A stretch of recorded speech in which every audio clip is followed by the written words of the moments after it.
মা? শুনছো শুনছো মমতা, শুনছো? কাজের মেয়ে হলো, বকুলের হৃদয়টা কত মহৎ, অথচ আমাদের বৌমা। তাতে কি হয়েছে বাবা? আমি তো আছি। কিন্তু কিন্তু তুমি তো আমার বৌমা হতে পারবে না।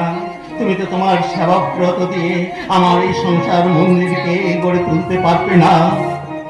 তুমি তো গৃহস্থের মঙ্গল কামনার জন্য সুর করে গাইতে পারবে না লক্ষ্মীর পাঁচালী। বাবা, জানো বকুল, জানো আমি যে মনে মনে কত স্বপ্ন দেখতাম। ওই শহর থেকে আসা বৌমা আমার সমস্ত স্বপ্নকে ভেঙে চুরমার করে দিয়ে গেছে, চুরমার করে। বাবা ভীষণ কষ্ট পেয়েছে মা। আপনি বাবার কাছে যান, আমি গরম দুধ নিয়ে